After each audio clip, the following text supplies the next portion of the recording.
Estamos, pela graça e misericórdia de Deus, na nossa terceira aula. Isto mesmo, esta é a terceira aula da nossa matéria Antropologia Bíblica, curso médio em Teologia, terceira aula da nossa matéria Antropologia Bíblica, curso médio em Teologia. Hoje é segunda-feira, dia 6 de fevereiro de 2023, 6 de fevereiro de 2023. O tempo está passando em altíssima velocidade e graças a Deus aqui estamos, né, nesta segunda-feira, 6 de fevereiro. Convido vocês, por favor, a terem as suas apostilas abertas na página de número 15. Número 15, apostila aberta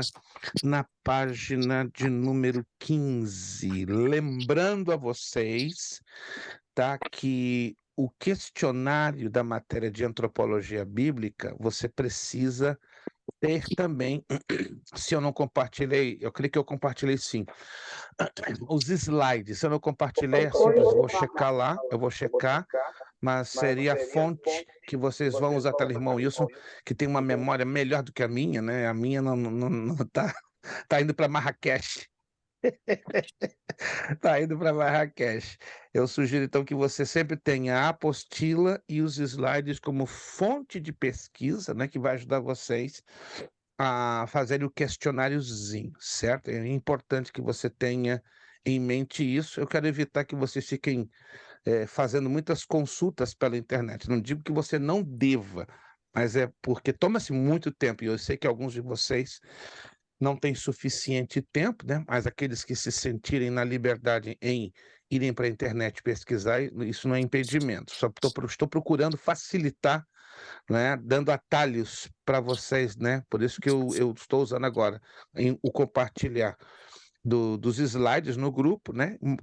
Somado ao conteúdo do material, perfeito? Página 15, vamos hoje falar, né, desta parte da antropologia bíblica bastante interessante, que envolve a imagem de Deus criada no homem.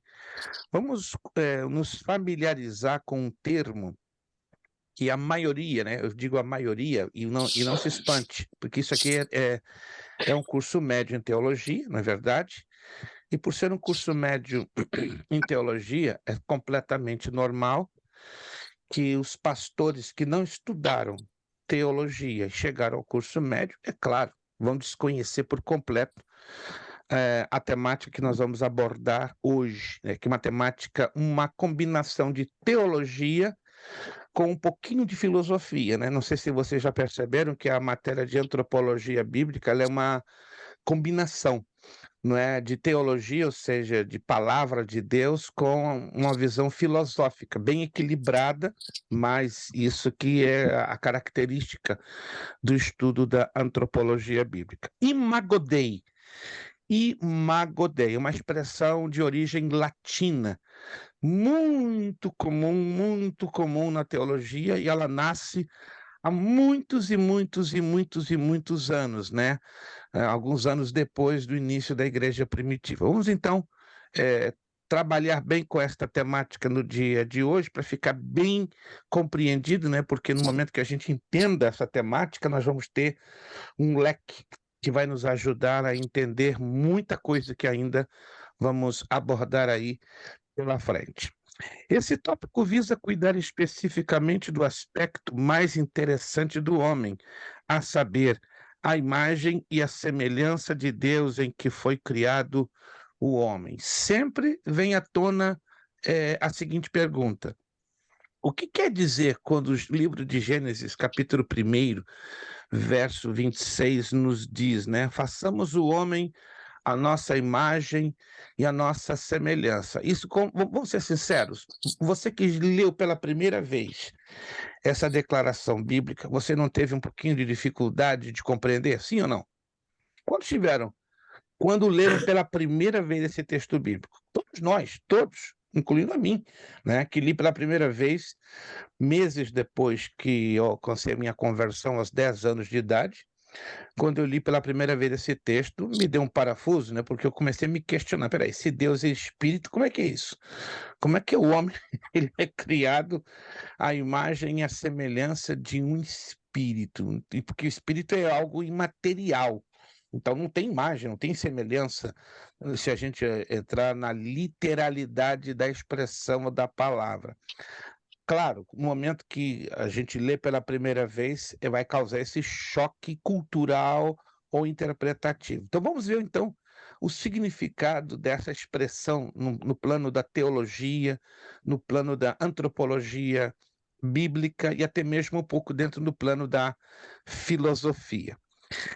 Normalmente, nas obras de teologia sistemática, utiliza-se um termo em latim para designar este fato, imago Dei. Imago Dei está aí, faz um highlight, a significação ou significado desse termo latino, quer dizer imagem de Deus. E por isso continuam nesta forma de estudo. Imago Dei é o grande diferencial na criação do homem, e é o que, por certo, diferencia o homem do resto da criação. Entretanto, é tema antigo de debates teológicos, pois, historicamente, não se chegou a um consenso a respeito deste termo.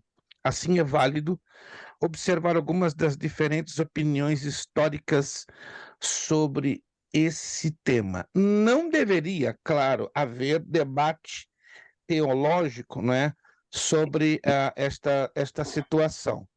Não deveria haver. Só um momentinho, por favor. Me surgiu aqui uma emergência. Só um momentinho. Nosso irmão Kleber Tomás está me avisando que, meu Deus, aconteceu uma desconexão na internet da casa dele. Eita benção! Então, o grupo do médio do bacharel está tendo problema. Eita!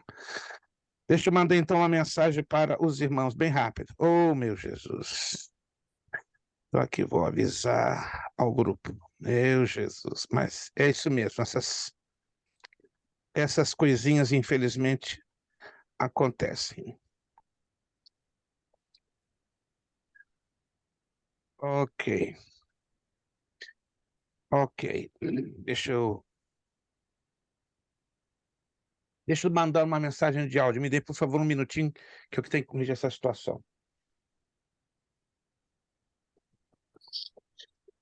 Meus irmãos, a paz do Senhor, irmão Kleber acaba de me avisar que houve um problema na conexão na residência dele, então possivelmente será inviável a realização da aula de hoje. Peço a compreensão e a paciência de todos. O irmão Kleber está tentando resolver o problema, mas caso ele não consiga, infelizmente a aula de hoje terá que ser cancelada por esta situação de força maior. Conto com a compreensão de todos e estejamos em oração. Muito obrigado, Deus os abençoe, Pai do Senhor.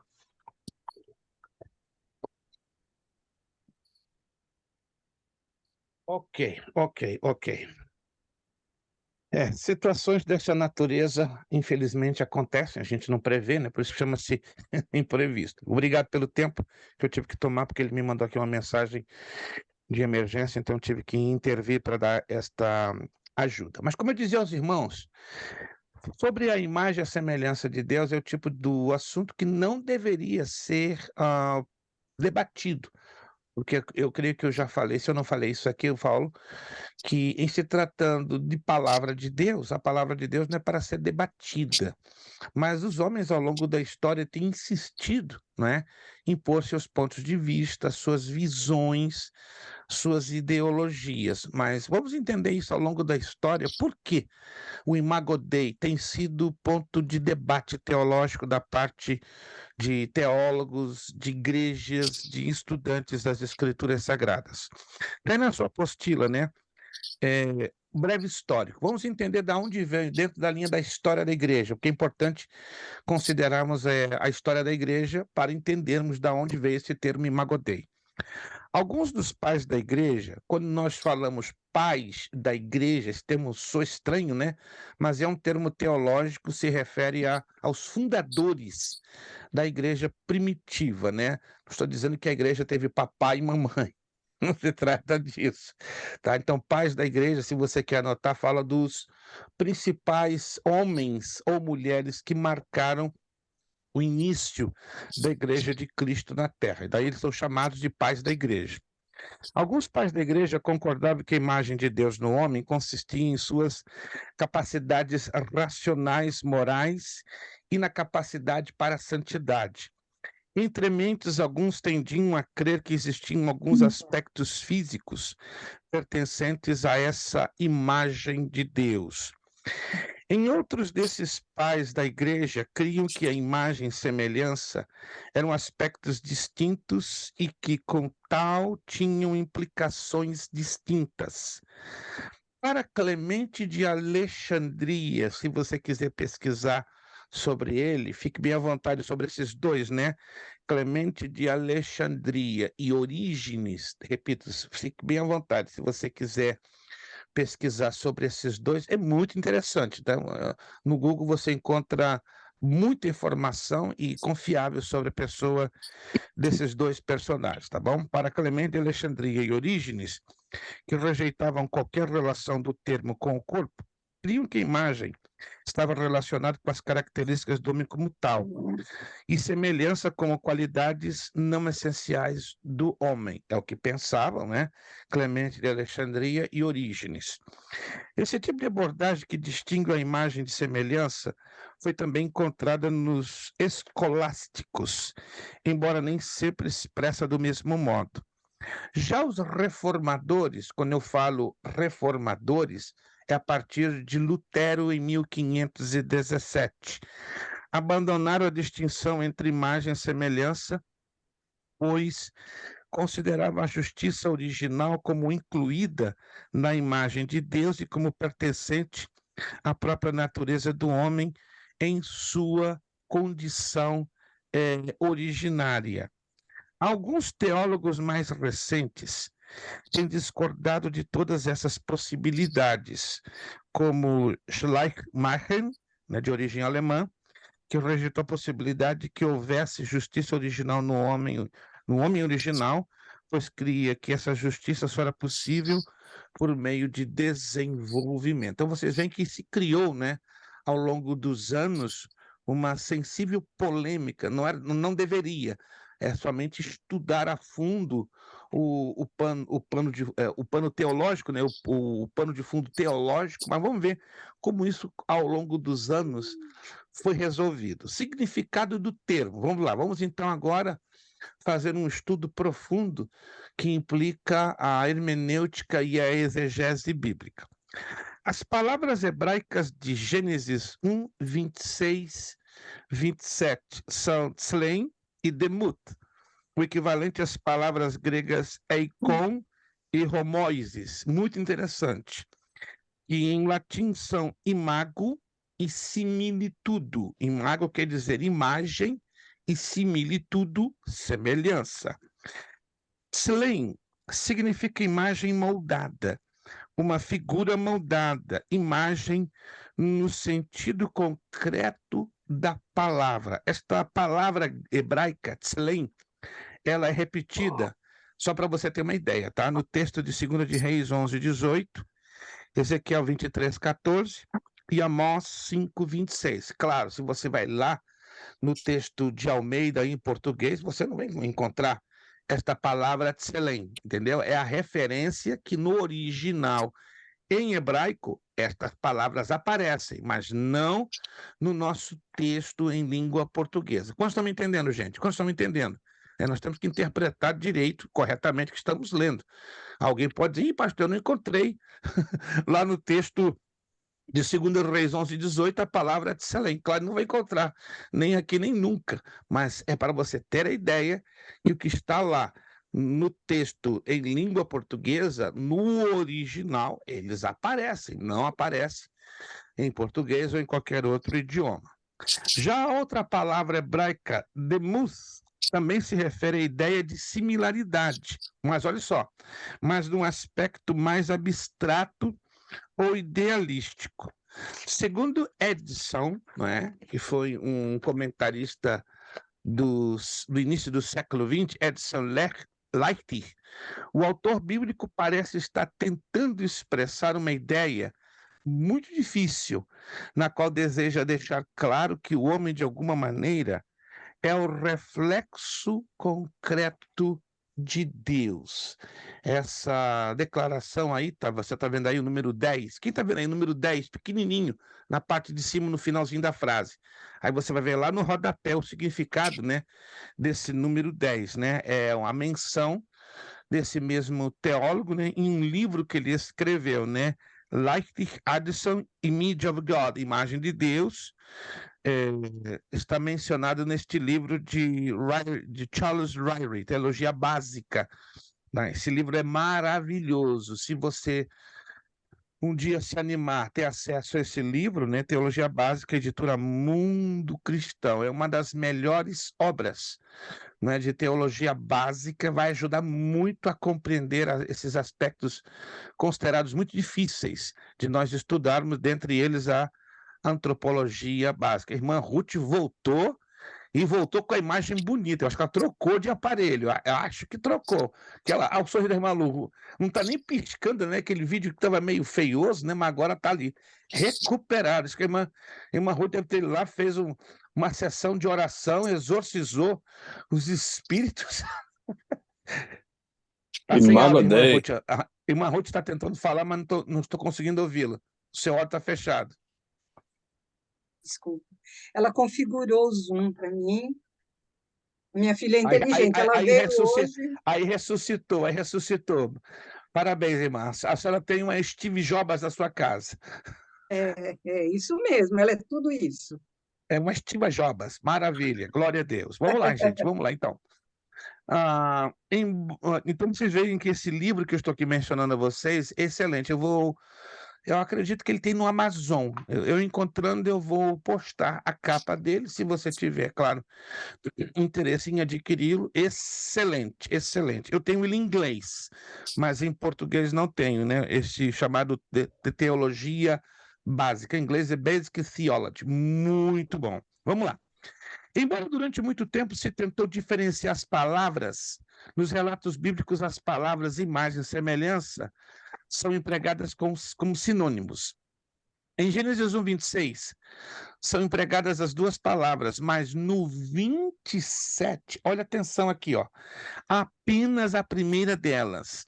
Em Gênesis 5:1 só ocorre a palavra semelhança, e no verso 3, ambas novamente. Qual a razão dessas alterações de palavras, desse intercâmbio de palavras? Agora, preste bem atenção aqui, ó. Isso é muito interessante e chamativo.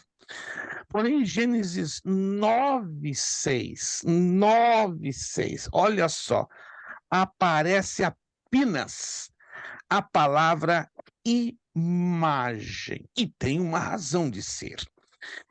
Ou seja, são utilizadas em Gênesis de maneira intercambiável.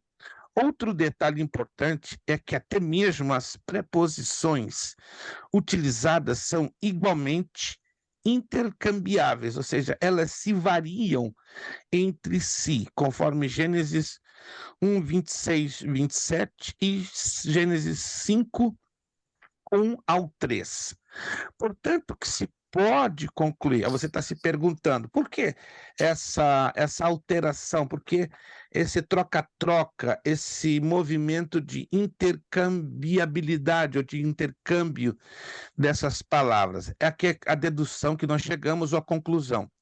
Portanto, que se pode concluir até aqui é que não se deve apoiar a utilização das palavras unicamente para enfatizar diferenças de ênfases ou de aspectos desse fato. Logo, isso aqui é uma opinião sincera, não opinião sincera, é uma conclusão, não opinião, desculpe, é uma conclusão sincera diante de uma investigação muito delicada e profunda dessas duas palavras, tanto elas hebraicas como gregas. Logo é prudente os aspectos envolvidos a fim de encontrar uma definição mais plausível para os termos utilizados em Gênesis. Vamos então a trabalhar com linhas de conclusões mais concretas. Vamos lá. Letra C.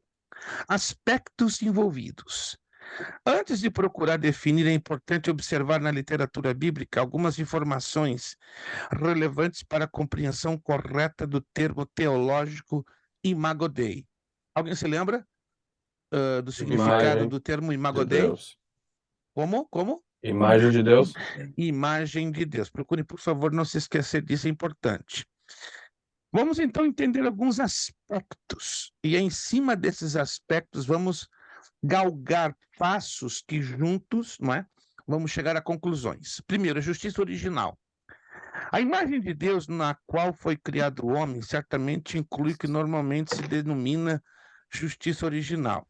Esse termo diz respeito à condição do homem, que foi criado sem pecado. Para mim e para você, é uma coisa que não faz sentido entendermos o homem criado originalmente, perfeito em tudo e sem pecado. Concordamos com isso? É um pouco difícil, porque nós não somos perfeitos e fomos criados, não é, em pecado. Concorda comigo? É muito complicado, é muito difícil conceber a ideia de um ser humano perfeito e, pior, sem pecado. Mas vamos imaginar este Adão perfeito em tudo, sem pecado, detentor e portador da justiça original.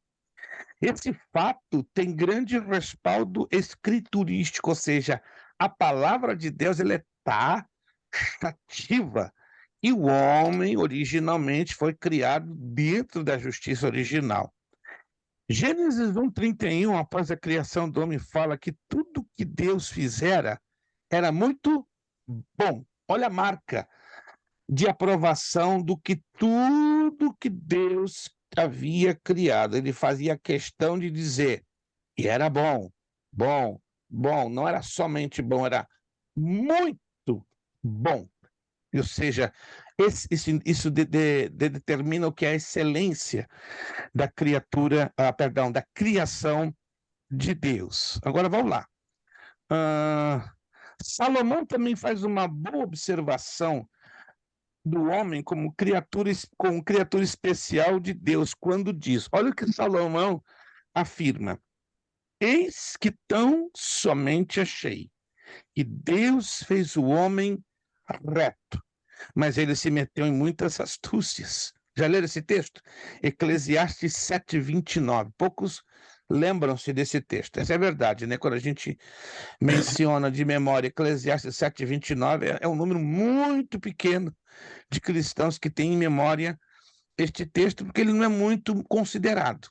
Deve ser considerado, e é considerado quando se estuda antropologia bíblica. O Novo Testamento testemunha de maneira semelhante, mas faz o retratando na condição do salvo como uma volta ao estado anterior.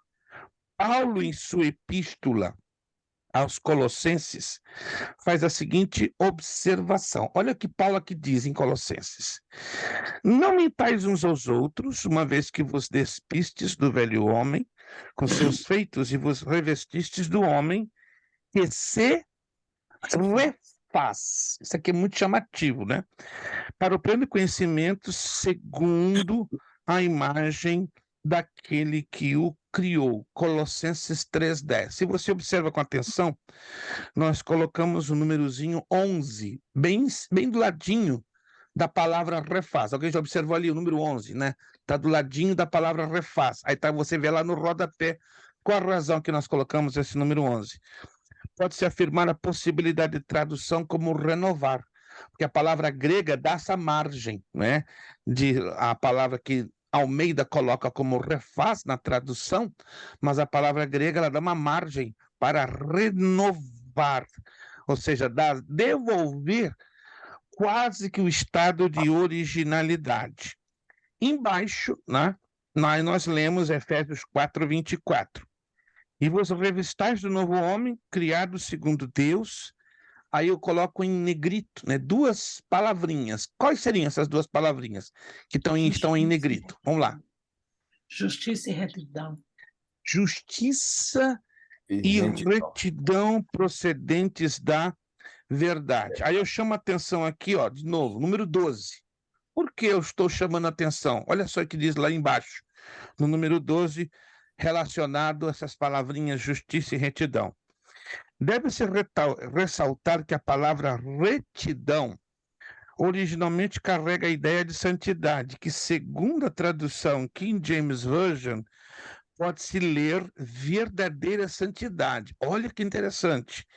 Entretanto, este termo referente à verdade é um genitivo de origem, ou seja, justiça e santidade procedem da verdade, como ficou bem demonstrada pela tradução Almeida, revista atualizada. Eu bato na tecla, insisto, embora não obrigo.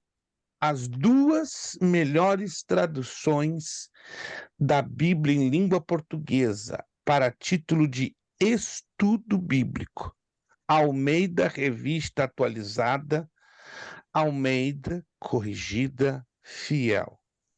Ou seja, ARA, A-R-A, ou a ACF, para estudo. Para leitura, ARC, edição contemporânea, qualquer outra. Mas para estudo, eu insisto, que o aluno possa, no seu esforço, nas suas possibilidades, ter essas duas traduções, a ARA, Almeida Revista Atualizada, e a ACF, Almeida Corrigida Fiel. Se algum aluno tiver interesse em tê-las, caso não as tenha, me deixa saber no meu privado, que eu dirijo você ao pastor Valentim, da Gerizim Books, aí em Danvers, Massachusetts, né? Para os que estão em Massachusetts, independente do local onde estejam, e ele vai dar um bom descontinho para vocês, tá? Mencionando que são alunos da nossa escola teológica, mas eu bato na tecla, é interessante e é importante que vocês, alunos, possam ter, né, estas duas traduções, não é uma delas não, que tem as duas, Almeida Revista Atualizada e a Almeida Corrigida Fiel. Vocês vão ver que é importantíssimo ter essas duas traduções para título de estudo bíblico, porque aí vocês vão descortinar a correta interpretação de textos muito difíceis dentro das Sagradas Escrituras. Passando para a página do lado, a 17. O que se pode notar nestas citações paulinas é que a condição a qual o homem retorna na salvação é a sua condição original. Olha que coisa curiosa isso aqui. Esse fato é evidenciado pela palavra refaz, que traz a ideia de realizar novamente algo anteriormente pronto ou de fazer novo novamente. Perdoe a interrupção, eu estou vendo aqui um aluno na tela como iPhone e está com a imagem escura, então eu não consigo identificar se é algum aluno que entrou por Pastor, fora. sou eu, a Tatiane. Eu tô sem Wi-Fi Oh, aqui em casa, meu filho. Deu um apagão aqui, estourou o monitor do Wi-Fi, que mas eu tô, legal. eu tô Por assistindo isso que a eu aula. perguntei, né? Eu ainda não tenho espírito de revelação, né? Eu vi o seu nome, eu falei, quem é esse aluno aí? Esse aluno fantasma. Então, desculpe, eu tive que Não sou eu, interromper para saber. pastor. Agora eu estou sabendo. Até 8 minutos atrás eu falei, quem é essa revelação? Não, e foi difícil para mim entrar, mas aí eu consegui. Ah, bem, então já dou Obrigada, presença pastor. para a senhora, não dou falta, né? Porque eu estava já esperando lá. Se a irmã Tatiana não aparecer, ganha falta. Mas agora, graças a Deus, a senhora se revelou, tá? Está revelado. O amigo oculto está revelado. Amém. Voltamos então, aula. Obrigado, irmã Tatiana. Obrigado, Deus. Mas a senhora está nos vendo, correto? Não, eu estou vendo e escutando o senhor perfeitamente. Só o único problema é que a senhora não tem essa imagem devido a essa dificuldade. Perfeito, então tranquilo. Sim. Deixa Deus lhe usar, deixa Deus lhe usar. Vamos lá. Deixa eu repetir essa mesma frase para a gente não perder o fio da meada, porque isso aqui realmente é um pouquinho interessante, ou por que não dizer complexo. Esse fato evidenciado pela palavra refaz, que traz a ideia de realizar novamente algo anteriormente pronto, ou de fazer novo novamente, que sugere a forma grega da palavra em pauta. Se essa conclusão é exata, pode-se ainda conferir o aspecto original do homem que se perdeu com a entrada do pecado, que é de pleno conhecimento. Olha só, por isso que eu coloquei em letras itálicas. Essas letrinhas inclinadas, se você não sabe, ela chama-se formato itálico. Talvez alguns sabem, outros não. Se você quiser anotar, é interessante. Toda vez que você vê no texto as letrinhas colocadas inclinadas, tá? Alguém está percebendo? Que aí nós temos uma frase com as letrinhas inclinadas. Isso, anote em algum lugar. Essas letras são chamadas formato itálico. E o formato itálico, como o formato negrito, tem como objetivo chamar a atenção, né, do leitor. Né? O negrito, claro, chama mais atenção por ser um forte preto, um negro forte.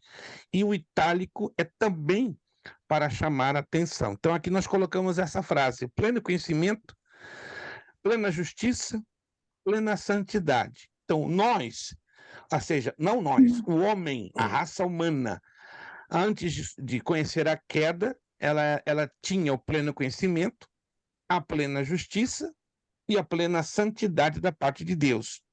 Logo, as referências à imagem de Deus nesses textos se refletem em sua imagem moral, e estão presentes no homem. Então, assim o homem é criado segundo a imagem moral de Deus. E quais são os elementos que consistem ou fazem parte dessa imagem moral? Procura não esquecer disso. A imagem moral de Deus no homem reflete o seu pleno conhecimento, plena justiça e plena santidade. Hoje, nenhum de nós, até o dia do arrebatamento da igreja, não conseguiremos jamais entender essas três coisas.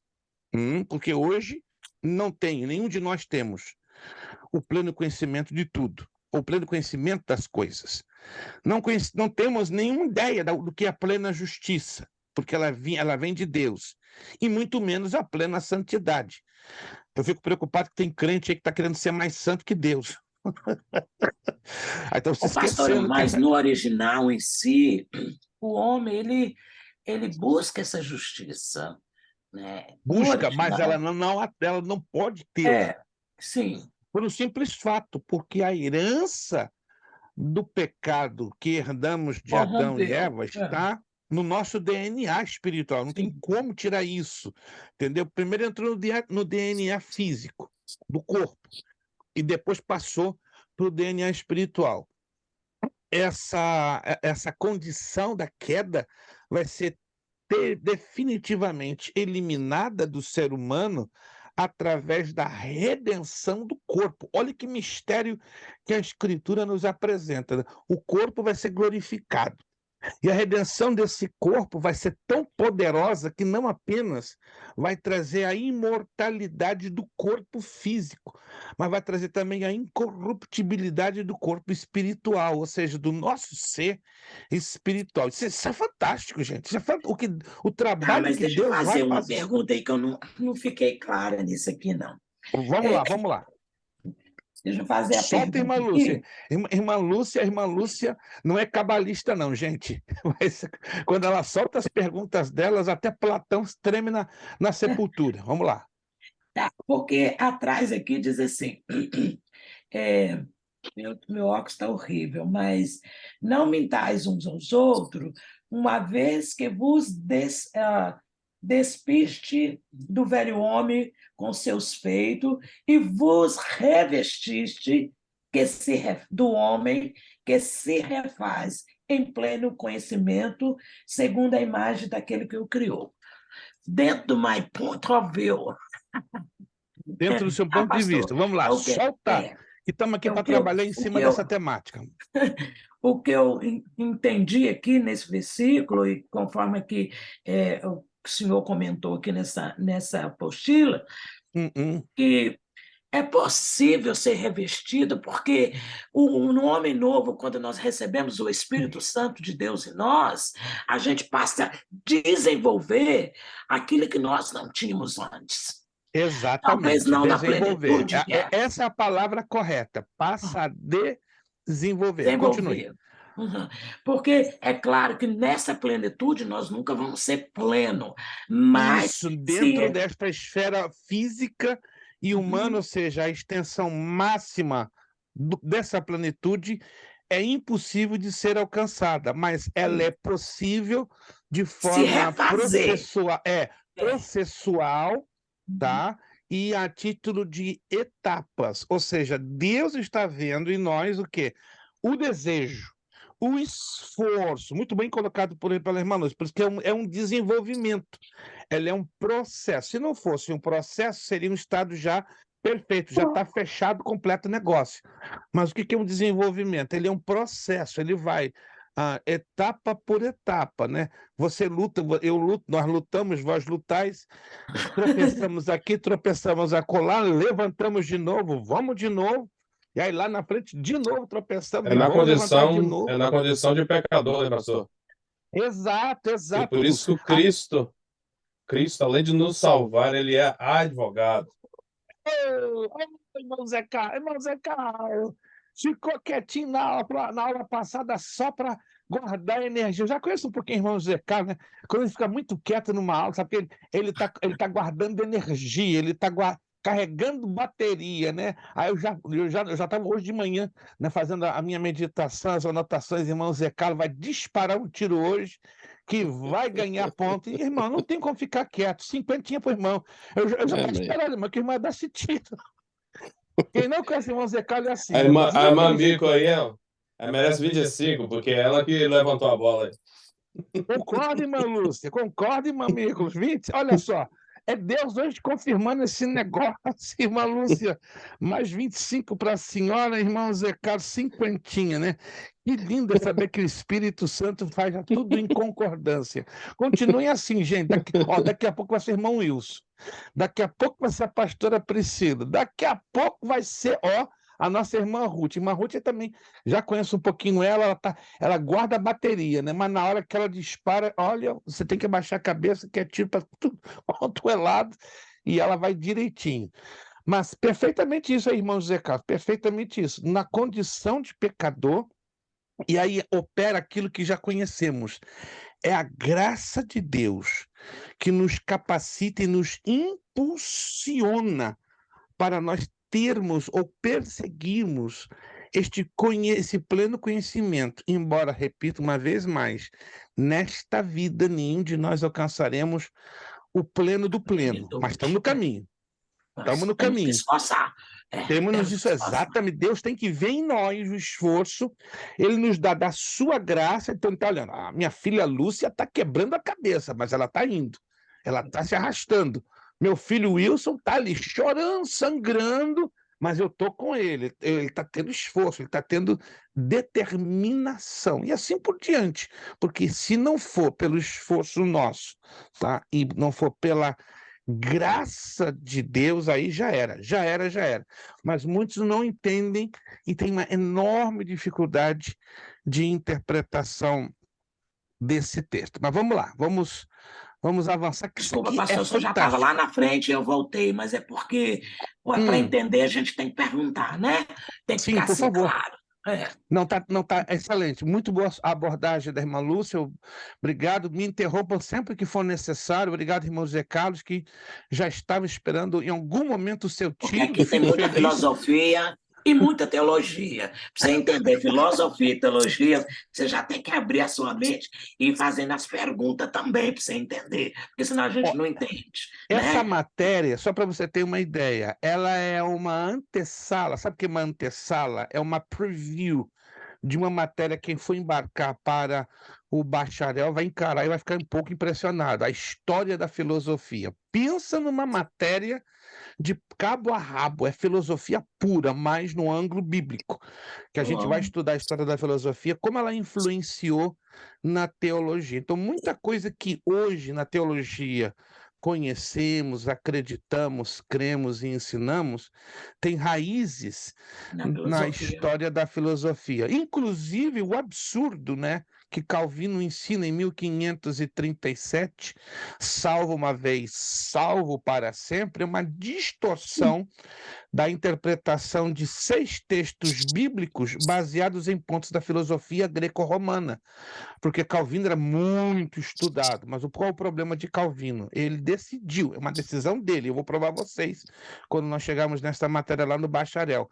Ele decidiu entrar de cabeça na filosofia. Ele é um grande filósofo, só que ele não soube separar, ele misturou, ele não soube separar, entendeu? A teologia da filosofia, ele misturou. Aí no que ele misturou, trouxe essa grande dificuldade que hoje, infelizmente, os nossos irmãos presbiterianos, luteranos e batistas tradicionais batem pesado, né?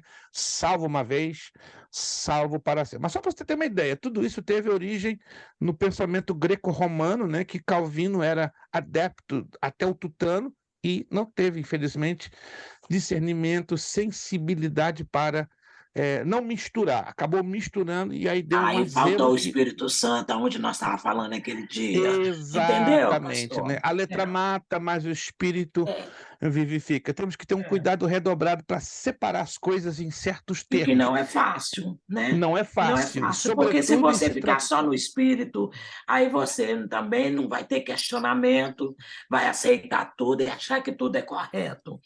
Então, você tem que ter questionamento.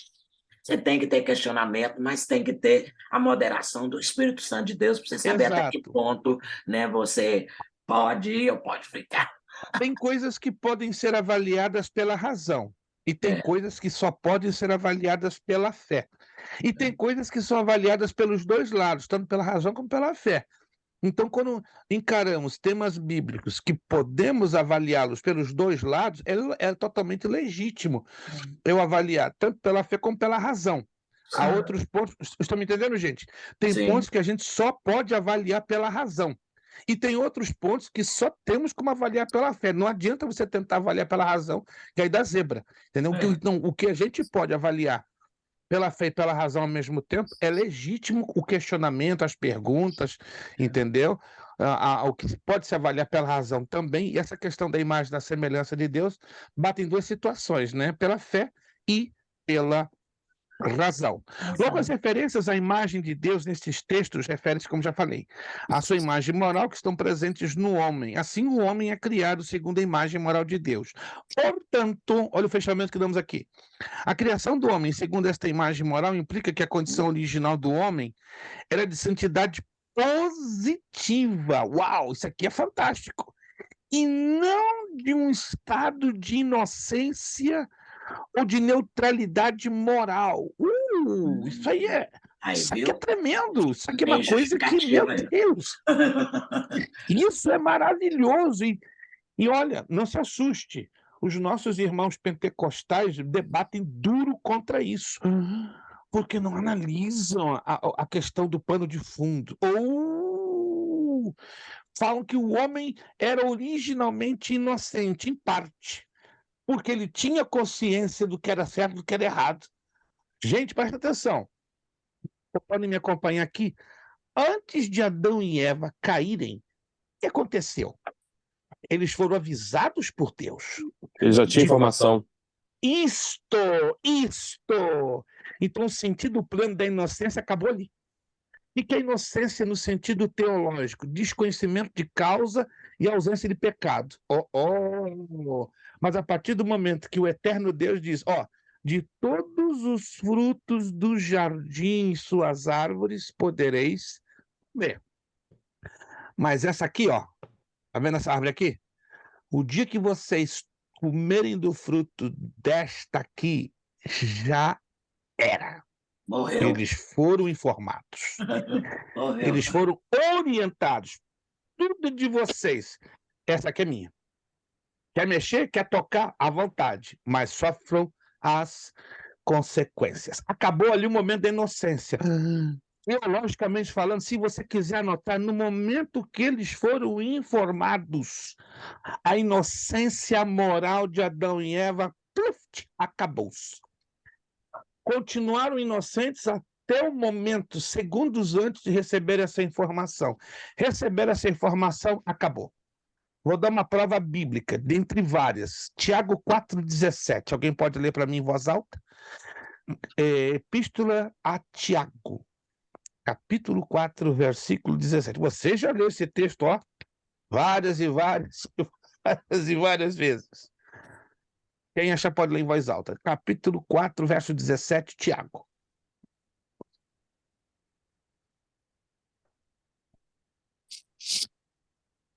Portanto, aquele que sabe que deve fazer o bem e não o faz, nisto está pecando. Aquele que sabe fazer o bem e não o faz, o que acontece? Está pecando. Pecando. Mas primeiro tem que ter informação. Enquanto não tem informação, entra aquele detalhe, pecado por omissão. Não tem informação. Mas no momento que recebe a informação, alguém está me acompanhando aqui? Alguém está me acompanhando? Está recebendo a informação? Ok, já estou sabendo. E se eu entrar pela porta da direita, eu vou me arrebentar. Se eu colocar a mão naquela maçaneta, eu vou me detonar. Foi exatamente o que fizeram Adão e Eva. E vocês acreditem, Satanás estava ali espreitando a oportunidade. Estava todo momento espreitando uma oportunidade para detonar o homem ou a mulher. Aí alguém me questiona, por que foi a mulher? A resposta é um pouco difícil, mas vamos chegar com algumas conclusões lá na frente, mas eu já vou adiantar. Por que a mulher?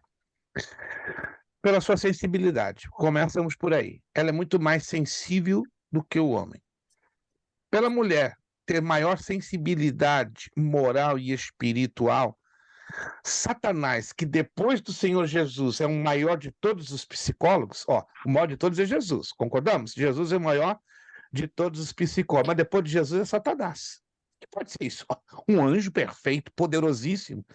Então ele já sabia, opa, Satanás pensa, Satanás não é bobo, gente. Não é bobo, ele pensou, a mulher é mais sensível moralmente e espiritualmente. Então eu vou em cima primeiro da mulher.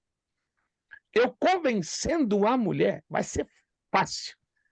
Ela vai convencer o homem.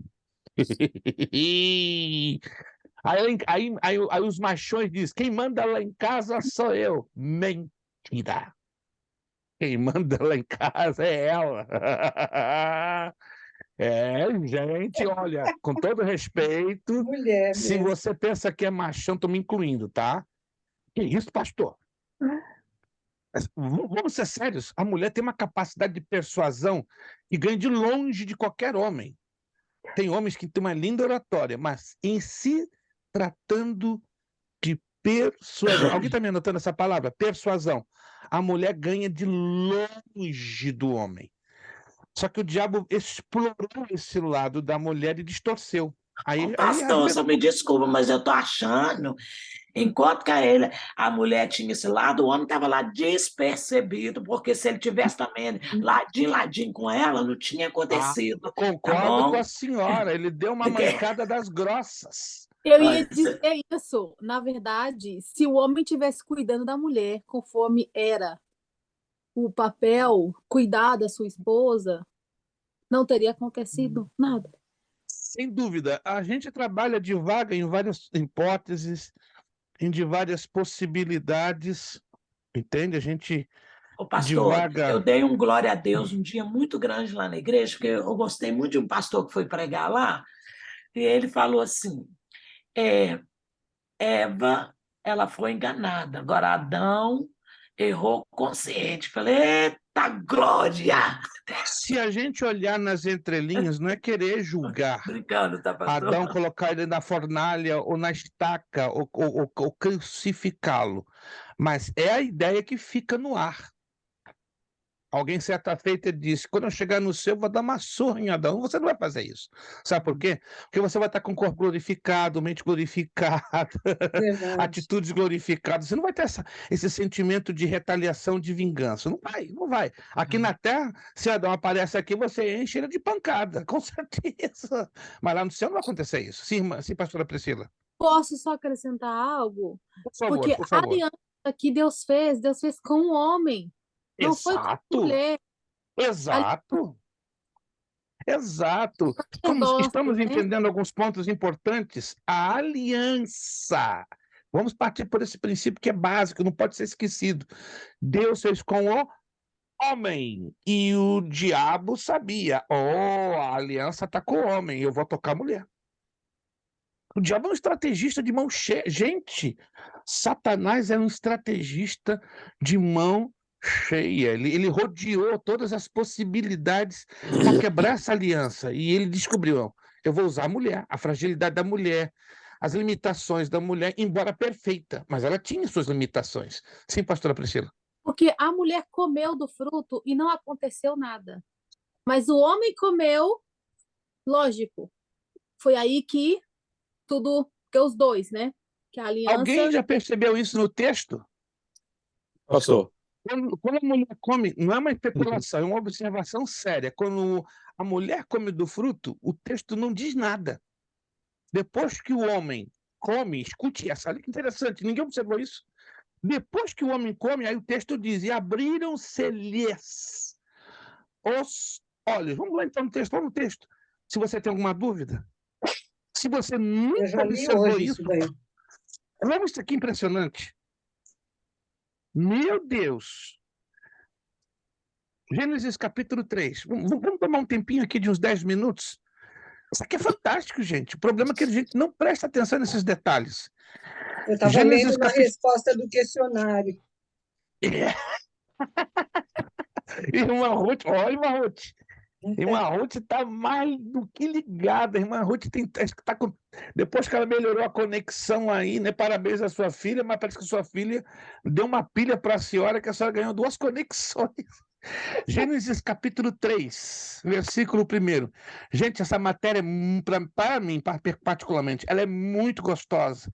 Ela nos leva a uma profundidade que não é normal entre os evangélicos, entre os cristãos, investigarem. É melhor que existiu até agora, porque se nós tudo não resume conhecer o homem, aqui, conhecer a Deus. Não, isso é lindo, gente. Muitos problemas na igreja e na nossa vida espiritual poderiam ser evitados se tivéssemos uma visão básica de antropologia bíblica, né? Até um tempo atrás eu costumava dar esses cursinhos de 3 dias nas igrejas hispanas de antropologia bíblica. Eu passei quase 5 anos fazendo isso, quase que toda semana. E olha, os resultados eram lindos, de maneira bem mais simples do que a que estamos aqui estudando, mas era assim, deixava todo mundo de boca aberta, porque é Bíblia, gente, é Bíblia. Vamos lá, Gênesis capítulo 3, versículo 1. Mas a serpente, mais sagaz que todos os animais selváticos do Senhor Deus tinha feito, disse à mulher: é assim que Deus disse: não comereis de toda a árvore do jardim? A serpente começa fazendo o quê? Questionamento. Todo problema do cristão, basicamente, é quando ele é confrontado com uma palavra que para ele não fica suficientemente clara. E parece que na cabeça de Eva, a serpente já tinha uma ideia que a ordem de Deus não ficara suficientemente clara. Como é que eu sei disso? Olha a resposta que Eva dá. Respondeu-lhe a mulher: do fruto das árvores do jardim podemos comer, mas do fruto da árvore que está no meio do jardim, disse Deus: dele não comereis nem tocareis, para que não morrais. Eu pergunto, Eva respondeu direitinho, ipsilíteris, palavra por palavra, como Deus lhes ordenara, sim ou não? Vamos analisar isso aqui agora, isso é interessante. Ó, do fruto das árvores do jardim podemos comer, mas do fruto da árvore que está no meio do jardim, disse Deus: dele não comereis, nem tocareis nele, para que não morrais. Vou repetir. Eva, ela repetiu palavra por palavra daquilo que Deus a ela e a Adão lhes ordenara, sim ou não? Com certeza, ué, pastor. Vamos comprovar isso nos versículos que estão anteriores? Vamos lá. Acho que ela adicionou algo. Eu acho que ela adicionou alguma coisa, como nem deles tocareis. Vamos voltar lá atrás, então? Vamos lá atrás? Vamos no capítulo 2. Vamos no capítulo de número 2.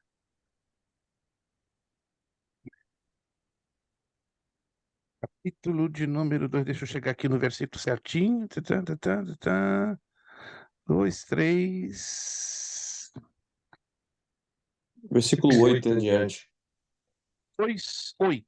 E plantou o Senhor Deus num jardim no Éden, na direção do Oriente, e pôs nele o homem que havia formado. Gênesis 2, 8. 16, É 16, 17. Os versículos 16 e 17. Perfeito. Vamos então mencionar o 16 e 17. E o Senhor Deus deu esta ordem. Muita atenção aqui. De toda árvore do jardim comerás como? Livremente. Livremente. Mas da árvore do conhecimento do bem e do mal não comerás, porque no dia em que dela comeres, certamente morrerás. Resposta a essa pergunta: sim. Eva respondeu corretissimamente, palavra por palavra. Mas qual foi o problema de Eva? Não crer na palavra ordenada. Ela aceitou a argumentação da serpente. Então Também faltou abriu a nela. boca para falar para a serpente o que Deus falou para ela. Ela tinha que ter fechado a boca, pastor. Isso mesmo, concordo, irmã Ruth. Exatissimamente. Ela foi bater boca com a serpente. Ela foi contra-argumentar. Uma vez que, havendo nela, se houvesse, né, a prova é que não houve convicção da ordem de Deus, ela ficaria quietinha. Mas no momento que ela argumenta, preste atenção, gente, no momento que parte uma argumentação, o que isso quer dizer? Eu não tenho convicção. Vamos partir de um princípio simples.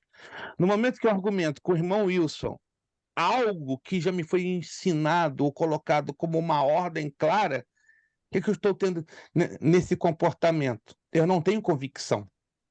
Se o irmão Wilson me diz, não faz isso, não faz aquilo, um exemplo, está clara a ordem dele, eu não vou argumentar com ele, mas se o argumento é porque eu não tenho segurança, eu não tenho convicção. Estão percebendo o negócio? O negócio é complexo. Vamos lá. Pastor? Sim. É uma coisa muito simples. O diabo enganou Eva justamente no ponto. Ele já havia experimentado da morte e Eva não. Isso. Ela não sabia o que era morrer espiritualmente. Isso, irmãos. E o diabo simplesmente abriu a porta, passa. E ela creu. Exatissimamente. O diabo já estava morto espiritualmente. Ele já havia experimentado a morte. Olha, que coisa séria, irmãos. Eva não tinha ideia do que era morrer espiritualmente. Então, olha que coisa séria.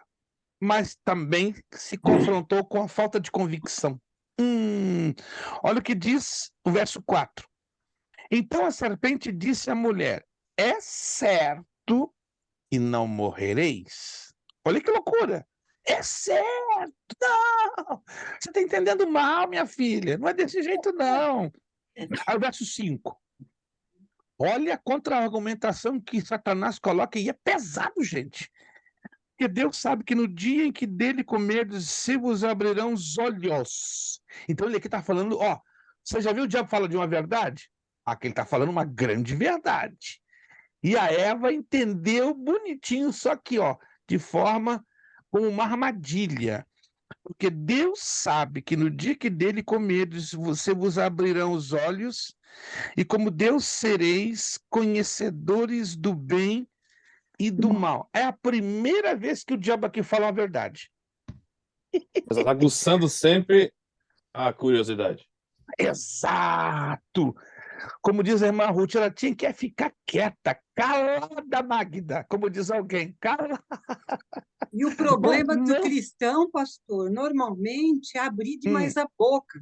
Quem abre muito a sua boca, a Bíblia diz, tem perturbação. Yes. Melhor ficar quietinho, fala com Deus. É a melhor coisa a gente falar com Deus. Os problemas são solucionados, você tem paz no coração. Mas você abre a boca com quem não tem discernimento do Espírito Santo, você vai encontrar um problemão, vai arrumar fofoca daqui e da colar contra você mesmo. Então, tem que vigiar.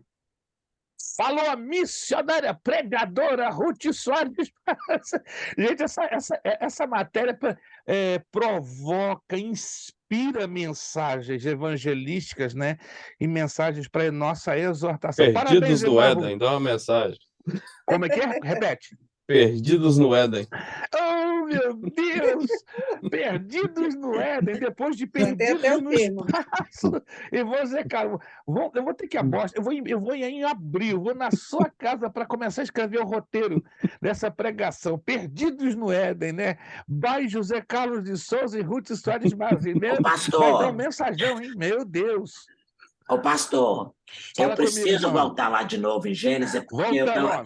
Gente, não tem como eu avançar, porque essa matéria está mexendo muito com a nossa mente e o nosso coração, então não podemos ficar com dúvidas. Vamos lá. Nós estamos voltando aqui no Gênesis, mas eu posso estar enganada, mas até então Adão estava sozinho, não tinha Eva ainda. Olha aí para você ver. O verso 16 e 17. Faz sentido. Total sentido. Total sentido. Foi dado tudo. Foi o homem. Total sentido. Só muda é o que a pastora... Gente, vamos nos lembrar. É o que a pastora Priscila falou. A aliança foi feita com o homem. Com ele.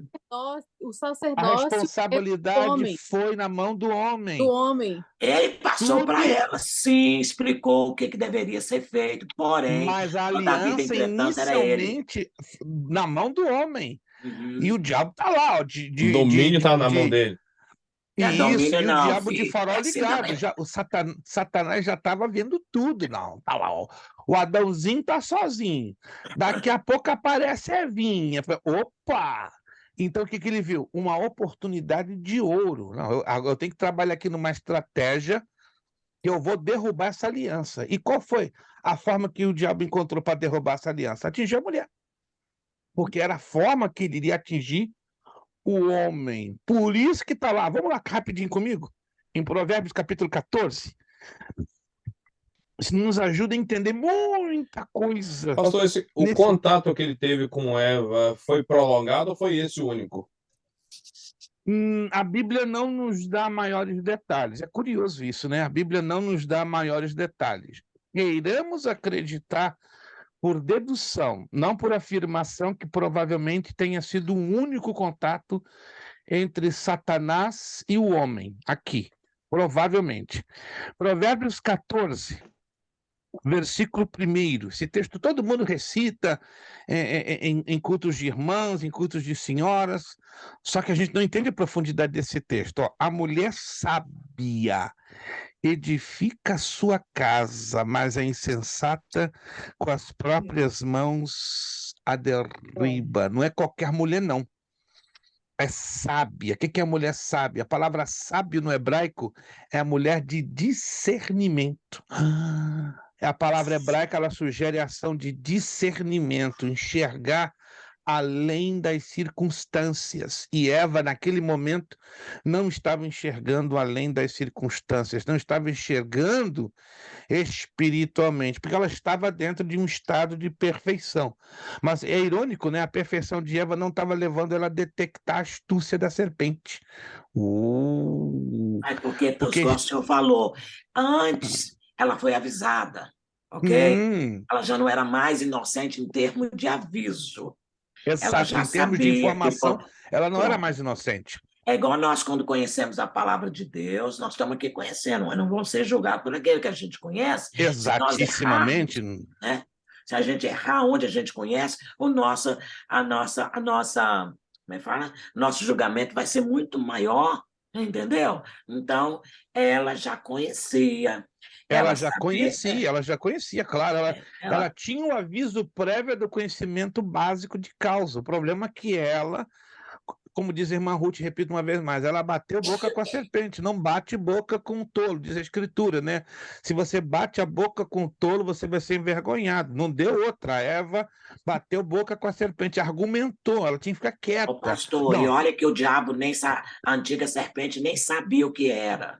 Ok, que muitas das vezes também tem esse segredo, a gente tem um segredo no nosso coração com Deus, e o inimigo fica doido para saber o que é que está acontecendo, ou então ele fica querendo te jogar uma setinha lá para você abrir a boca para descobrir o que é que você Olha tem. que observação curiosa, o diabo não conhece de jeito maneiro os nossos pensamentos. Não?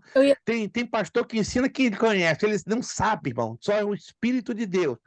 Mas através do nosso comportamento e das nossas palavras, ele sabe os nossos segredos. Eles vão usar quem, pastor? É? O crente que carrega a Bíblia, igual você. Exato. Mas o diabo está sempre provocando. Sim. Sempre provocando uma situação Pra ou que você eu vou falar. demonstrar em atitude ou em palavras. Se ele não consegue tirar de nós as palavras, ele vai tirar a atitude. Sim. E ele é bobo. Pela atitude, ele já vai saber. Opa, já sei o que o Wilson está pensando. Já tem uma ideia do que o Wilson está pensando. Sim.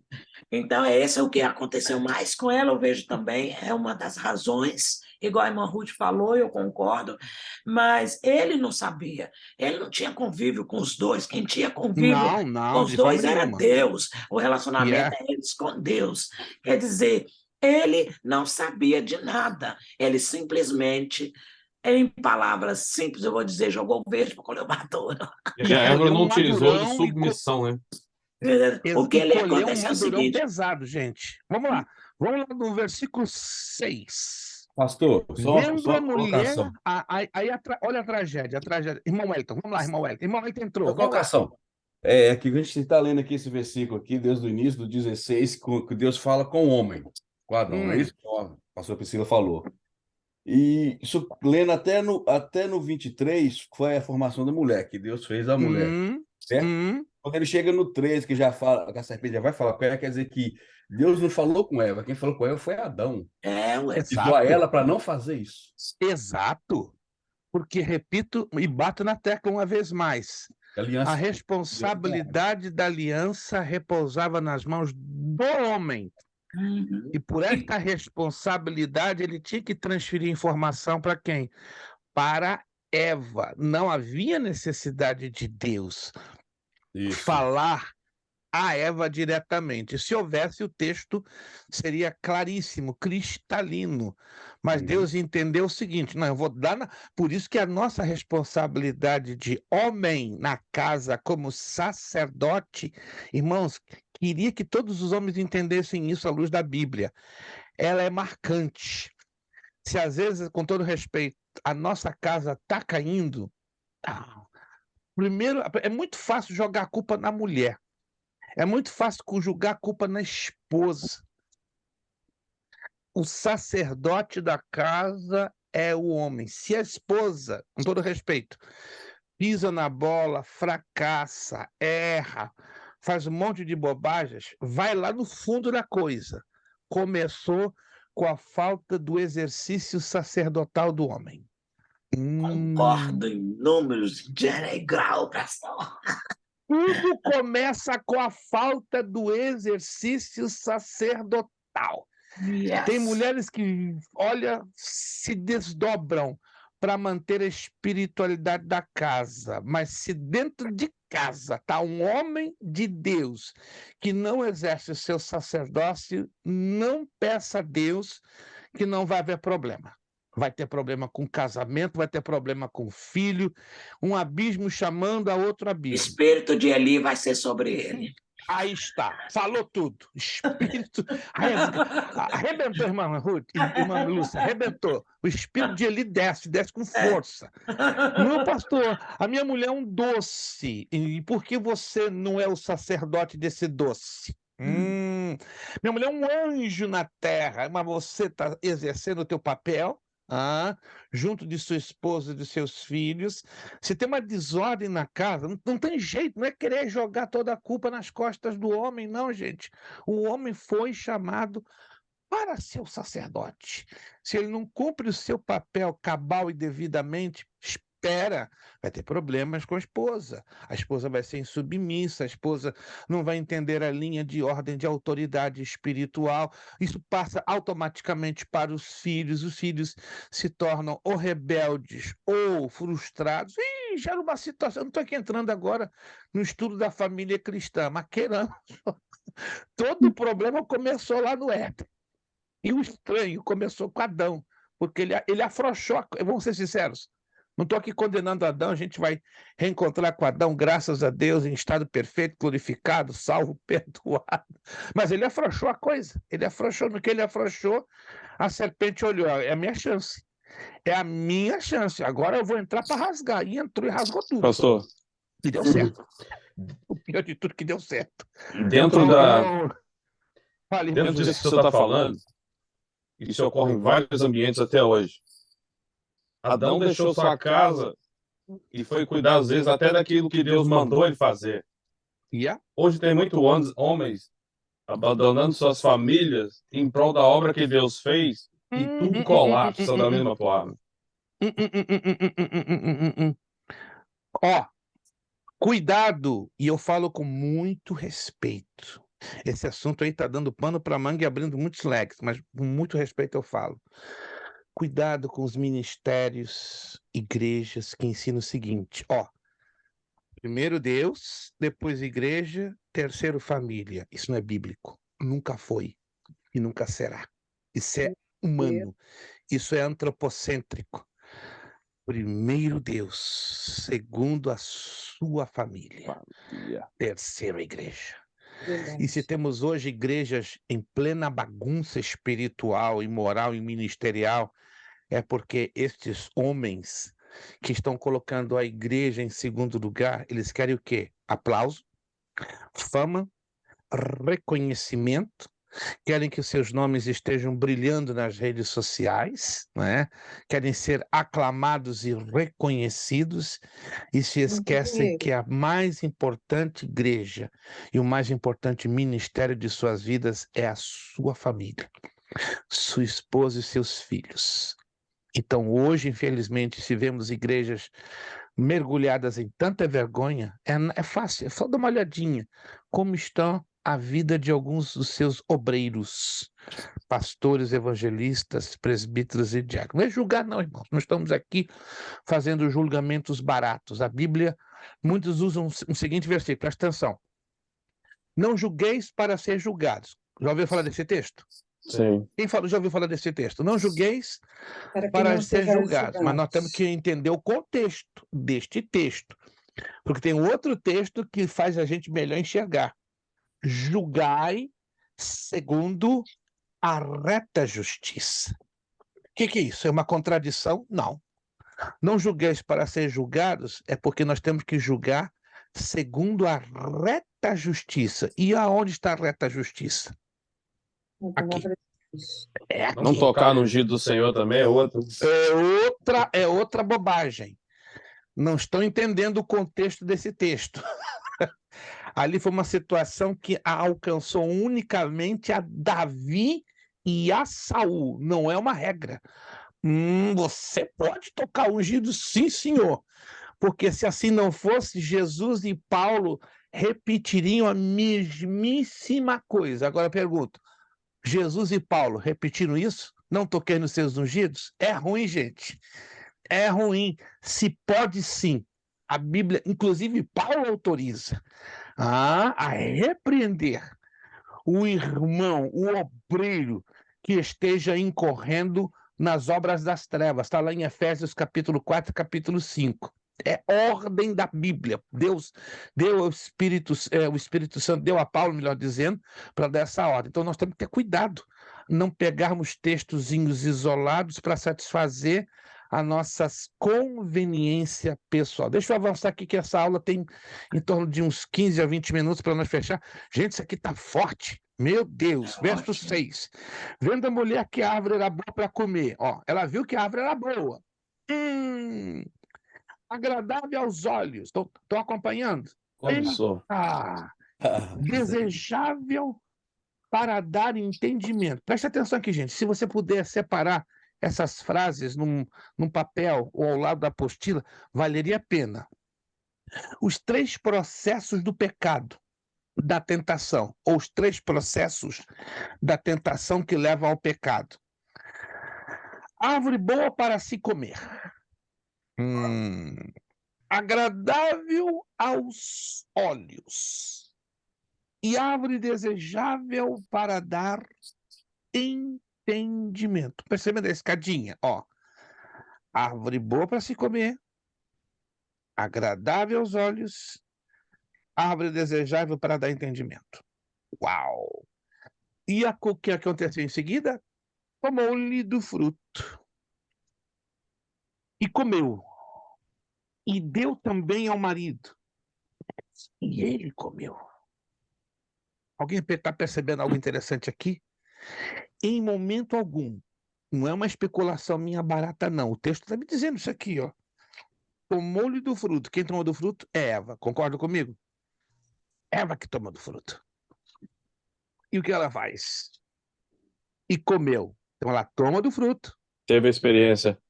Teve a experiência, exato. E deu, olha a palavra, também. Está notando comigo? Também. Cumplicidade. Ao marido. Agora é assustador. Adão aceita. Adão aceita. Isso que mais me impressiona. Ele podia... Ali, Adão teve a maior oportunidade da vida dele. Para tudo, Eva. Não é assim, não. Não é assim, não, meu amor. Olha a ordem que o Eterno nos deu. Não podia Adão parar tudo ali? Bom, vamos ser realistas. Adão não tinha tudo nas mãos para parar todo o processo ali. Sim ou não? Sim. Tem. Se você nunca parou para observar isso, gente, vamos parar. Ele teve tudo na mão. Ele podia dar um chega para lá da Eva. Para lá, minha filha. Nós vamos arrebentar com a nossa felicidade. Vamos arrebentar com a raça humana. Vamos arrebentar com tudo. Mas não. Ele consentiu. Que perigo isso aqui, hein? Que perigo. Olha o verso 7. Abriram-se então os olhos dela, Eva, Deles, dos dois. de ambos. Antes disso, estavam fechados os olhos? Sim. Girou-se a chave sem eles perceberem. Exato. Ué, mas Deus não disse que Gente, o dia que eles comessem e abrir os olhos entre o bem e o mal, aí eles foram o ver diabo que não estava mentiu novo até nada. então. Nada, ué, mas Gente, se agora você quer sim. registrar isso na Bíblia, aonde está na Bíblia uma verdade de Deus confirmada pelo diabo? Está nesse texto que acabamos de ler. O diabo confirmou tudo direitinho. Mas Eva ficou calada. É ruim, abriu a boquinha e começou a bater papo. Um dos princípios, esse é um, não é o único, um dos princípios que não se pode dialogar com endemoniado é este. É um dos princípios, aprendemos lá no Gênesis. Não se pode conversar com endemoniado. Qual é o nome? Exu Caveira, tranca-rua. Te repreendo em nome de Jesus. Nada de diálogo. O diabo ele nos amarra e nos enforca pelas nossas próprias palavras. Porque ele é astuto, ele é o pai da mentira, e ele traz uma verdade para nos enforcar com uma tremenda de uma mentira. Abriram-se então os olhos de ambos e perceberam que estavam nus, coseram-se folhas de figueira e fizeram cintas para si. Eu paro aqui porque é a maior tragédia de toda a história bíblica está aqui. E toda ela, infelizmente, poderia ter sido evitada através da atitude de um homem chamado Adão. Mas, amém. E se ele não Ele já tivesse está... comido, pastor, o que teria acontecido? A história era outra, irmã Sandy. Seria outra completa. Talvez nem eu nem a senhora existíssemos, por alguma razão. A raça humana continuaria existindo no estado de completa perfeição. Adão e Eva teriam cumprido o propósito de Deus de frutificar, multiplicar, Mesmo ela encher pecando, ela não fazia parte. Não. Se eles de Deus. não tivessem pecado, se Não, se ela tivesse. Se não tivessem pecado. Não, em pecado eles não poderiam viver. Não. Se eles não... Haveria alguma forma de correção, mas não de incorrer na queda. O problema foi terem comido. Os dois. Se Adão, um exemplo, tomasse a iniciativa de pega, joga fora. Seria uma iniciativa do homem corrigir a mulher. Estão me acompanhando, sim ou não? Sim. Seria uma iniciativa que Adão tomaria em corrigir. Chegar assim, ó, dá um tapão na mão de Eva, para, deixa de bobagem, mulher. E o problema é o comer. Deixa de bobagem. Se eu estou lá como Adão, não sou melhor do que ninguém, não, gente. Estou trabalhando agora com pensamento lógico. Eu recebi a ordem foi clara. Está ali Maria Luísa querendo tomar do fruto, eu dou um tapão na mulher. Dou com amor, mas dou na mão dela. Igual tipo assim, a Maria Luísa, você entra no quarto, tá com um copo de veneno, vai, você vai vacinar para beber. Não, sou doido. Ué? Deixar meu amor tomar veneno? Foi exatamente o que Adão fez. Consentiu a mulher tomar um copo de veneno. Estão entendendo, gente? Isso é sério. Pastor, vou falar a verdade para o senhor. Hoje nós estamos muito alegres pelo Ministério Feminino. Desculpe que as irmãs, nós todas que estamos aqui, eu sei que boa parte delas tem um chamado de Deus e eu sei que talvez os homens não sabem, mas a gente, como mulher, a gente sofre muito em Ministério Feminino. Muito. Né, irmãs? Sim. A gente sofre muito no Ministério Feminino porque, querendo ou não, eles estão sempre achando que o culpado de tudo lá no Éden foi as mulheres. E eu louvo a Deus que Jesus veio e ele fez questão de colocar as mulheres em boas posições espiritual. Eu louvo a Deus por isso. Eu quero dizer algo a vocês que a maioria não sabe. Eu, como eu ministro muito em igrejas hispanas, eu sou taxado entre os hispanos de feminista. Os três muito feministas, porque está sempre defendendo as mulheres que pisaram na bola lá no paraíso errado. Eu provo biblicamente que não foi a mulher que pisou na bola, foi o homem. O homem não cumpriu a sua responsabilidade sacerdotal na aliança. O homem foi frouxo, o homem fracassou e fica tudo encolhidinho, porque eu mostro na escritura. Mas está cheio disso até hoje, pastor. É porque se criou um estigma, entendeu? O que é um estigma? É um conceito distorcido por não fazer uma análise antropológica do texto. É o que nós estamos fazendo com essa matéria, sim ou não, gente? Estamos fazendo uma análise antropológica? Estamos fazendo uma análise antropológica para entender de onde veio todo o problema, todo o caos, toda a inconsequência que hoje vivemos, né?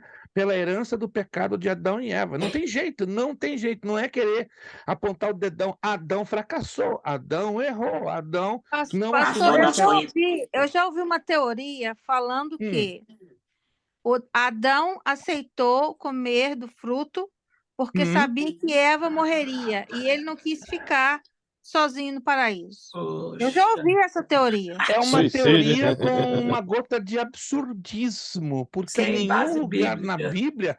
Então o cara tem que ser muito idiota. Mas ali que eu creio, pastor. Ele já foi idiota, com todo respeito à pessoa de Adão, por favor, não estou faltando com respeito, ele já foi idiota em ter sido cúmplice. Em ter falhado com o seu pulso sacerdotal.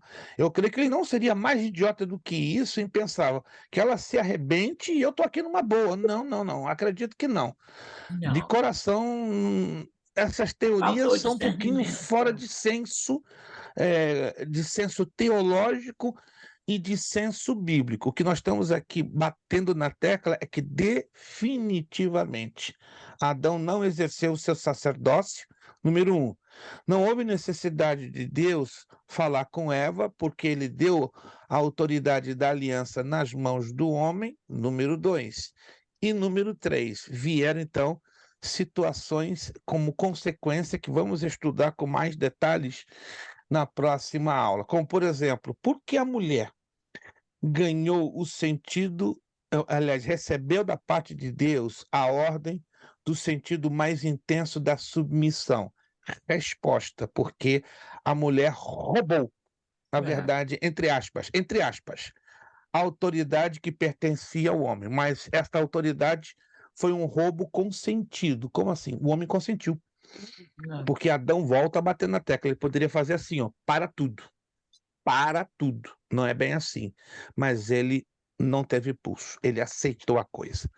Vamos fechar com essa parte aqui, constituição natural do homem. Pastor, rapidinho. Então, mesmo que Eva pecasse, se Adão tivesse rejeitado, o mundo continuaria da forma com que Deus havia estabelecido, porque a chave era de Adão.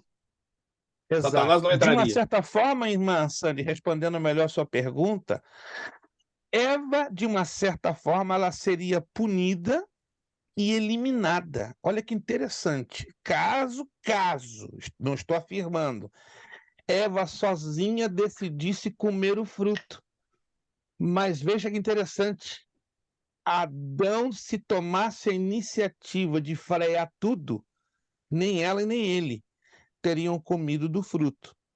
Verdade. Ela seria, de uma certa forma, disciplinada, compreende? Ela seria advertida, exortada, até mesmo penalizada. Mas a raça humana seguiria o seu curso. Eu e a senhora e nós não estaríamos aqui para contar a história. A raça humana teria outra configuração, compreende? Seria perfeita, continuaria até hoje, com milhões e milhões e milhões e milhões e milhões. E o plano da salvação não existiria. Mesmo já que coisa estranha. Mesmo que o plano já fosse pré-determinado,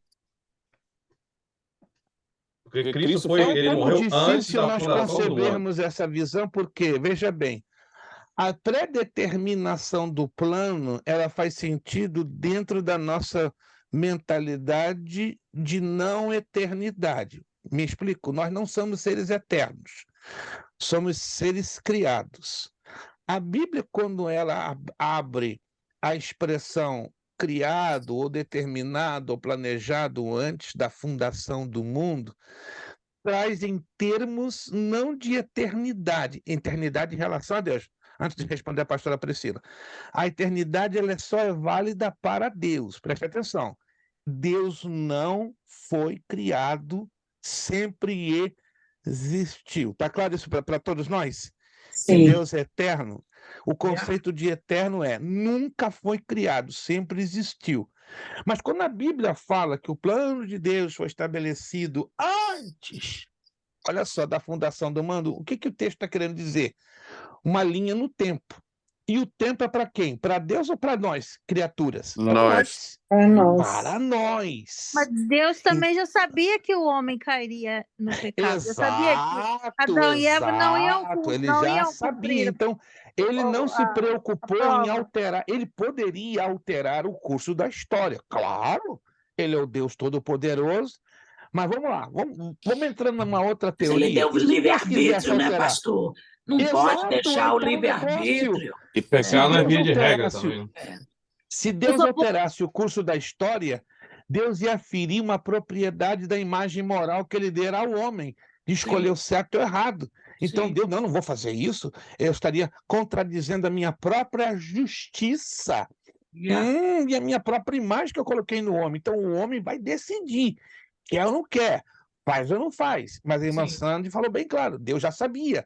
Mas Deus decidiu, não, eu não vou alterar o curso da história, porque eu coloquei a imagem moral no homem. Infelizmente, ele vai escolher o pior. E lá também Satanás, o senhor falou semana passada, acho que foi o senhor que falou, Satanás foi criado para ser perfeito, era um anjo de luz, mas ele também, o dia que ele errou também, ele foi exposto e acabou. Deus é um Deus justo, a justiça. Exatíssimo. Pastora Priscila, vamos lá. Eu só ia fazer uma comparação na escrita que aparece do 2, do 7 e depois do 23. A comparação, a formação que Deus faz do homem, que do homem o Senhor formou da terra e ele usou suas próprias mãos para moldar o homem. E fez ele alma vivente, então ele precisou do sopro do Senhor Jesus para tornar-se vida. E a mulher foi diferente. Tirou do homem. Então, assim, se a gente comparar esses dois versículos, é muito bonito ver a formação do homem e a formação da mulher. Foi diferente. Totalmente diferente. Por isso que a cabeça de uma mulher é um outro mundo, gente. Não tente entender. Irmãos, irmão José, irmão Wellington, irmão Luiz Prestes, irmão Wilson. Ela pergunta, ela mesmo responde. Entender a cabeça de é perda de tempo. Não tente entender. Eu estou há 30 anos, vou fazer 30 anos dia 9 de outubro, que eu estou tentando entender a cabeça de Maria Luísa Braz Macena. Não funciona, gente. Ô, pastor, o senhor não quer corrigir as perguntas para nós, não? As perguntinhas que você deu. Essa é a cabeça de uma mulher. Parece que eu estou ouvindo minha esposa falando, meu amor, você não pode fazer assim, assado, minha filha, a tarefa já está colocada. Agora, eu fazer assim, assado, é contigo o assunto. Isso é coisa de Eva. Ela começa a rir. Aí você é muito engraçado, minha mãe, mas eu sou objetivo. Isso veio lá do Éden, entendeu? Mas vamos lá, para fechar, são 10 horas. Meu Deus. Gente, que matéria fantástica. Quanto mais a gente cava a borbulha e para parar é complicado. E as 3 perguntinhas, você não vai corrigir, não? Vamos chegar lá, varoa de Jeová, calma. Uma Lúcia eu já conheço ela há alguns anos, né? Parece que ela não sei, ela tem um impacto com Eva, ou com Sara. Se eu fosse espírita, eu ia acreditar que ela, em alguma reencarnação, ela conheceu a Eva, ou conheceu a esposa de Caim. Ela é estrategista. Mas vamos fechar esse parágrafo aqui agora. A constituição natural do homem. Não há dúvidas que o fato do homem ser criado segundo a imagem de Deus implica que até mesmo os aspectos mais naturais do homem derive dele. Ou seja, as faculdades intelectuais, sentimentos naturais, liberdade moral e de volição. Volição fala de vontade, tá bom? Volição fala de vontade. No homem são reflexos do que Deus é em primeiro lugar. Por ser criado à imagem de Deus, o homem dispõe de uma capacidade moral e racional. Essas capacidades asseguram a condição de homem ao ser humano e é impossível que participe dessa condição sem a presença dessas dádivas. Ou seja, embora o homem hoje esteja em um estado de pecado, eu sugiro fazer um highlight aqui, isso aqui é muito interessante, ó. Ou seja, embora o homem esteja hoje em um estado de pecado, não perdeu completamente essas características, mas é impossível que elas sejam exatamente como foram outrora. Ou seja, o homem tem as características originais do próprio Deus, mas não como Adão tinha lá atrás, porque elas foram o quê? Distorcidas. Portanto, é importante evidenciar que ainda que o homem tenha capacidade moral e intelectual, ela foi o quê? Maculada, ela foi distorcida, ela foi manchada pelo pecado. Entretanto, é válido demonstrar que mesmo após a queda, o homem é apresentado como sendo a imagem de Deus. Está lá em Gênesis 9:6, 1 de Coríntios 11:7, Tiago 3:9. Esses textos nós vamos ler na próxima aula. Segue-se que é impossível afirmar que o homem perdeu totalmente a imagem de Deus, da mesma forma que é impossível afirmar que ela hoje seja identicamente a mesma. Isso aqui é lindo, é lindo, é lindo demais. Vamos então colocar aqui uma limitação. Na próxima aula, então, nós vamos falar da constituição espiritual do homem. Vamos ler esses 3 textos que estão aí, de Gênesis 9:6, 1 de Coríntios 11:7 e Tiago 3:9, tá bom? Vamos então, na próxima aula, avançar na constituição espiritual do homem. Amém? Alguma dúvida, alguma perguntinha dentro da temática que abordamos? Está tudo de momento resolvido. Hoje, irmãos, o Espírito de Deus nos ministrou algo nesta noite por esta mensagem, por esta temática. Amém. Irmãos, eu estou aqui, sinceramente, não quero ser exagerado, mas eu estou aqui movido pelo Espírito Santo. Estou movido, estou muito tocado.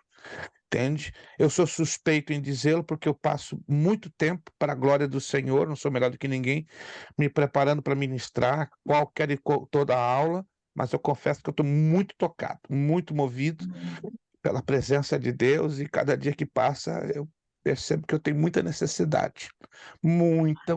Por isso, por favor, faça um pedido muito encarecido, sei que vocês já o fazem naturalmente, mas nunca deixem de orar por mim, para que Deus me dê muita graça, humildade, dependência dele, para passar a palavra dele. Não é algo fácil, você deve imaginar, não é algo fácil, é muito difícil, é delicado. Eu oro e peço sempre, não deixa eu falar nunca de mim, do que eu penso, do que eu acho, mas me ajuda, Senhora, a transmitir como este livro está escrito e revelado, porque isso aqui é muito sério. Eu sei que muitos não tem essa preocupação, mas eu tenho, irmãos. Não porque eu seja melhor do que ninguém, ou queira eu ser melhor do que ninguém, é porque eu sei o peso do chamado que Deus colocou nas minhas mãos, e é um peso muito grande. E eu colho algumas consequências deste peso, mas não me queixo, não. Entende? Eu agradeço a Deus que até que Ele tem sido misericordioso com a minha vida, e continuo contando com a misericórdia dEle, também com as suas orações. Podemos estar orando uns pelos outros intensamente, Amém. para que sempre Deus, em todo momento, esteja nos ministrando, ou usando a minha vida, usando o irmão Kleber, ou usando a qualquer um de vocês, porque aqui Deus também usou muito a cada um de vocês, irmã Lúcia, pastora Priscila, irmão José Carlos, irmã Ruth. Deus quer usar poderosamente irmã Sandy, todos nós por igual. Amém? O mais importante é que nós estejamos ligados no mesmo espírito, na mesma sintonia. Isso que é bonito, né? Eu acho lindo numa aula de teologia, quando todos estamos ligados na mesma sintonia do Espírito Santo. Vamos agradecer ao Senhor nosso Deus. Vamos pedir ao nosso irmão José Carlos nos despedir a Deus com a palavra de oração. Quero agradecer a todos vocês, né, que se esforçaram muito estarem na aula de hoje. Tá? Estejam nesta semana, eu convido vocês a fazerem um propósito de oração para que Deus fale mais profundamente ainda na próxima aula. Dê uma olhadinha no que vem aí na próxima aula, né, sobre a constituição espiritual do homem. Vai ser mais impactante ainda. Se você der uma olhadinha, dê uma lidinha no que vem nas próximas 3, 4 páginas, vai ser realmente muito impactante, muito forte. Então, que possamos estar ligados como hoje, como temos estado, né? Ligados na mesma visão, no mesmo tronco espiritual. E Deus, dessa forma, vai sempre nos alimentar, nos ensinar, nos guiar, e vamos não apenas ter uma teoria, mas a prática e o exercício da palavra de Deus em nossas vidas. Obrigado pelo seu esforço, obrigado porque cada um de vocês são uma enorme bênção para a nossa escola teológica. Irmão José Carlos de Souza, nos despedindo com uma palavra de oração. Muito obrigado, Deus os abençoe rico e poderosamente. Irmão José Carlos. Amado Deus, eterno Pai, neste momento queremos te agradecer, Senhor, por esses momentos que passamos, Aleluia. aprendendo mais de Tua Palavra. Deus abençoa cada família aqui representada. Oramos pela família do pastor Prestes, abençoa a saúde dele, Senhor. Abençoa a saúde da esposa, do filho. Em nome Cobre, de Jesus. protege, Senhor, com sua potente mão. Estamos incluindo também o pastor Kleber e as classes que ele está ministrando ali, Jesus. Guarda-nos, proteja-nos e livra-nos de todo mal. Em nome de Jesus Cristo te agradecemos.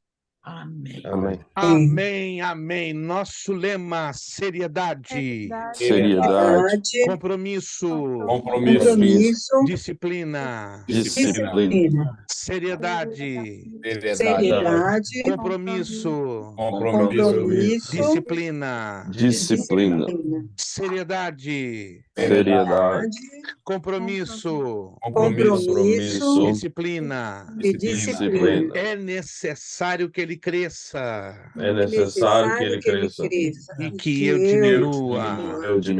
É necessário que ele cresça. É necessário que ele cresça e que eu diminua. É necessário que ele cresça. É necessário que ele cresça e que eu diminua. E a Deus damos o quê? A honra, a glória e o poder. Muito obrigado, Deus os abençoe. Tenham vocês uma ótima semana em nome de Jesus. De dia 13, estamos agarradinhos, gente. A aula da próxima segunda vai ser para abalar mesmo. Deus os abençoe rico e poderosamente em nome de Jesus. Um bom descanso a todos e até a próxima segunda. Se Deus quiser. Paz do Senhor a todos. Paz do Senhor a todos. Amém.